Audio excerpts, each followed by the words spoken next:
Malkajgiri parliament నియోజకవర్గంలో గెలుపు ఎవరిది? ఇప్పుడు ఇదే హాట్ టాపిక్ అయ్యింది. కారణం ఏంటంటే దేశంలోనే అతిపెద్ద నియోజకవర్గాల్లో ఒకటి మల్కాజ్గిరి నియోజకవర్గం. పైగా గతంలో ఈ నియోజకవర్గానికి సీఎం రేవంత్ రెడ్డి ప్రాతినిధ్యం వహించడంతో ఈసారి ఇక్కడ ఎవరు గెలుస్తారు అనేది అందరిలో ఆసక్తిని కలిగిస్తుంది. కాంగ్రెస్, బీజేపీ, బీఆర్ఎస్ ఎవరి వ్యూహాలు వారివి, ఎవరి నమ్మకాలు వారికి, ఎవరి ప్రచారాలు వారివి. అయితే ఎవరు ఎన్ని మాటలు చెప్పినా ప్రజలు మాత్రం ఎవరికి ఓటు వేయాలో క్లారిటీతో ఉన్నారు.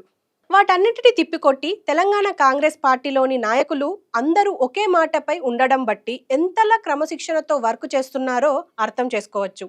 ఇవన్నీ పట్నం సునీతకు బాగా కలిసొచ్చే విషయాలు.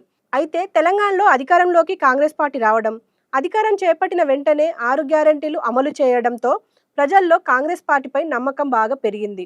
ముఖ్యంగా బీఆర్ఎస్ అధికారంలో ఉన్నప్పుడు ప్రజలను అసలు పట్టించుకునేవారు కాదు. తమ సమస్యలను చెప్పుకోవడానికి కూడా అవకాశం కల్పించలేదు. సంక్షేమం అనేదే మర్చిపోయారు. 2 సార్లు అధికారాన్ని ఇవ్వడంతో మేము ఏం చేసినా ప్రజలు ఏమి చేయలేరు, ఖచ్చితంగా మమ్మల్ని గెలిపిస్తారు అనే గుడ్డి నమ్మకంతో ఉంది బీఆర్ఎస్ కు ప్రజలు గట్టిగా బుద్ధి చెప్పడంతో ఆ పార్టీ ఇప్పుడు వాస్తవంలోకి వచ్చింది. సింపతితో ఈసారి తమకు ఎక్కువ పార్లమెంటు సీట్లు ఇస్తారని కేసీఆర్ ప్రచారం చేస్తున్నప్పటికీ ప్రజలు నమ్మే పరిస్థితి లేదు. రాష్ట్రంలో, దేశంలో కాంగ్రెస్ గాలి వీస్తుండడం, సీఎం రేవంత్ రెడ్డి ప్రజల నాయకుడిగా పేరు తెచ్చుకోవడం పట్నం సునీతకు ప్లస్ పాయింట్ అని చెప్పుకోవచ్చు.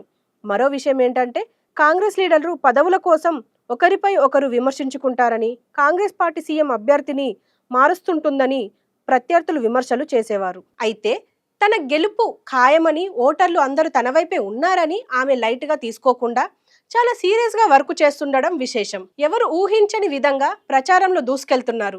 తన మాటలతో అందరినీ ఆకట్టుకుంటున్నారు. ప్రజలకు ప్రతిదీ వివరిస్తున్నారు.